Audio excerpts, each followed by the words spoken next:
Hello and welcome to IFT 381 Group 2 presentation on malware.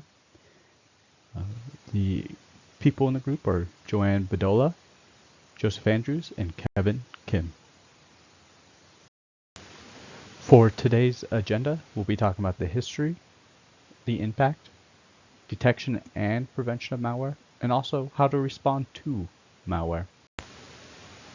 For the first piece of the agenda that we'll review, we'll be starting with the history of malware. So we're going to start with the pre-1990s for malware.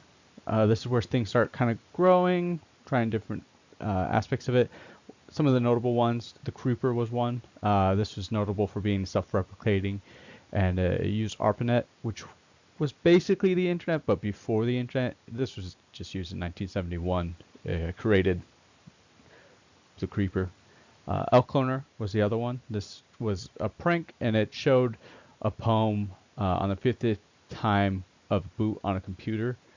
This was created by a 15-year-old, and this was also spread via floppy disk. The last one is the brain virus. This one is where you see these bad actors start taking advantage of this. It specifically targeted IBM PCs and was also spread via infected floppy disk. And as you can see, this is how it starts. Viruses becoming, pranks and everything, to being more and more basically bad. And as technology and power increased over time, they're using the technology, in this case, going from ARPANET to floppy disk and taking advantage of those to spread the viruses and malware. So now we're going to talk about 1990s to the 2000s. We're starting to see, especially in this era, where the framework of the pre-1990s virus is left at. We're seeing that spread off more. One of it was the internet was now in people's homes and people were using it.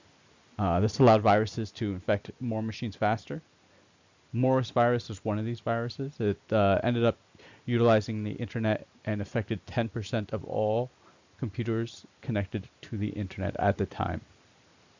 Melissa virus was another one that utilized the internet, and it overloaded email servers. And so during this time, we're really seeing viruses getting smarter and also being able to cause some real-world damage. So with the end of the 90s, we go to the 2000s. This had the internet really exploding with even more users connected together. Some notable ones was the MyDo worm. This was famous for being recorded at the time for being one of the fastest spreading worms. It also used DDoS attacks, and that was for constructing botnets. The other one, the Ryzen ransomware, was with GP code. This was one that encrypted files and then gave you a text file on how to pay for decrypting the files. Really, the 2000s marked the beginning of the era of cybercrime. Next, we're going to talk about the 2010s too today. With this new decade, we see it brought more advanced viruses and state-sponsored attacks. One of the state-sponsored attacks is called Stuxnet, and that was used to take down nuclear facilities and was suspected to be a state-sponsored attack. The reason why I say suspected is that no one did take up ownership of it, although it's been strongly linked to the United States and Israel. The other one is WannaCry. This is a ransomware attack, and it's part ransomware and part worm, really. This would spread via the internet network from one computer to another.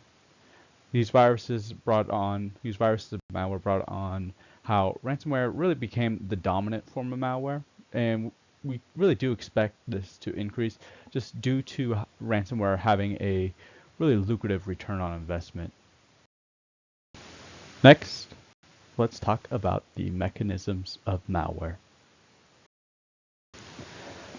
One of the more interesting statistics I found was that in 2019, a business falls prey to ransomware attack every 40 seconds. And so what we really consider a ransomware attack here is that for every time you, a business person, falls victim to one of these, you will have to pay a sum of money. And usually that is in terms of Bitcoin is what they are looking for payment, especially for I think every ransomware made nowadays. And as we see computer hardware is getting cheaper and cheaper, more powerful at each price point you enter, we'll also see an increase in these cyber attacks as well. Hi, my name is Kevin Kim, and I'd like to discuss the various and effective methods we can use to counter the threat of malware attacks.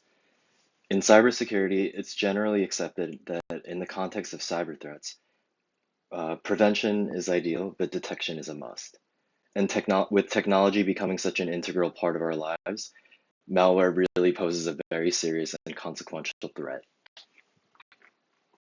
So one of the most effective ways to counter the threat of malware is using anti-malware or antivirus software.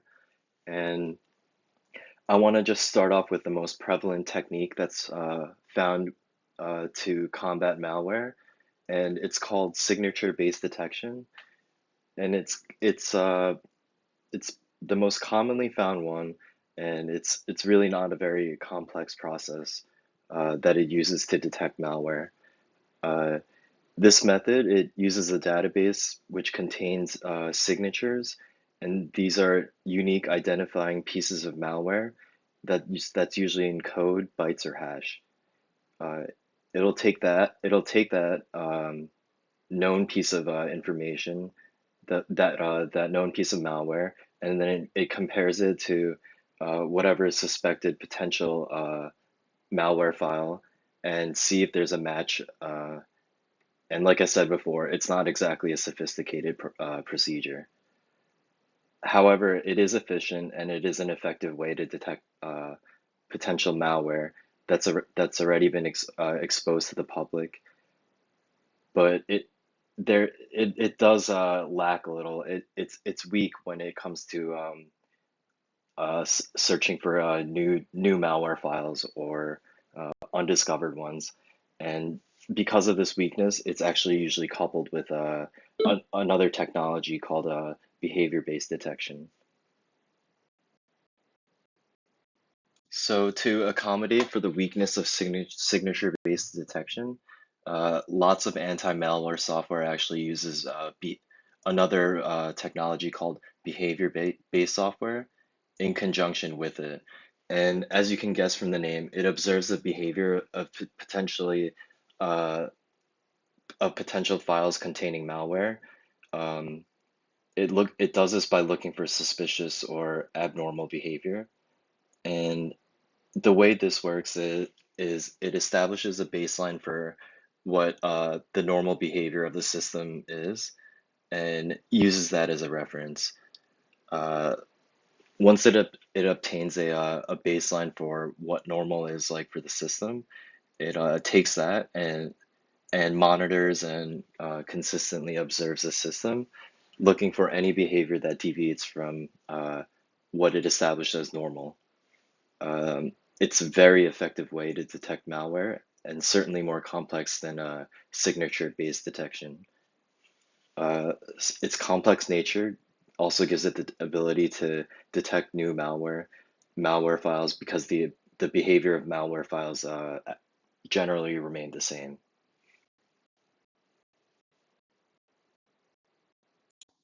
There's another innovation that I really think is just truly invaluable to have in a cybersecurity's professionals toolkit, and it's called sandboxing. And what this is, it's a virtual solution that provides a virtual environment that's safe for you to run a program that you think has malware on it.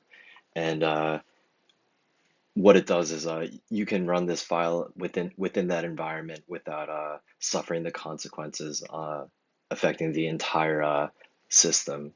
And it's really effective for zero day malware, and which means malware files or code or bytes that haven't really been discovered yet.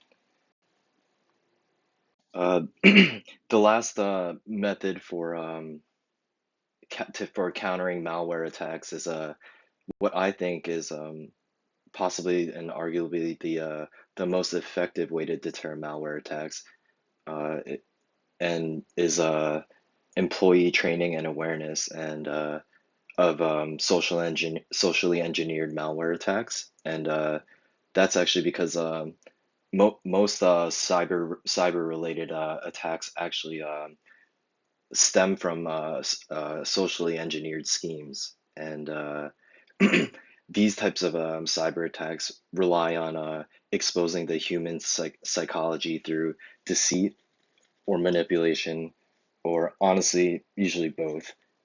Uh, and it's particularly effective because it gives an opportunity for bad actors to make the situation personal, and use it to their advantage. So, how do we ensure that this doesn't happen? Uh, First, we can implement strict user access controls, permissions, and other user settings to mitigate unauthorized access through social engineering scams. Uh, we can implement mandatory employee user awareness training and social engineering classes on a regular basis. Uh, it's it's essential that being informed and educated about the nature of these types of socially engineered attacks, because uh, increasing awareness and rec- recognition of these uh, attacks of these nature is without a doubt one of the most effective ways to deter malware. Thank you. So now we're going to look at ways on how to respond to malware. I think something to keep in mind is that not everyone's solution for this is going to be the same, and that's always going to be based on business needs, personal needs, or any user's needs in general. So first, let's look at preventing malware. This is part of your response to it, is making sure malware never happens in the first place.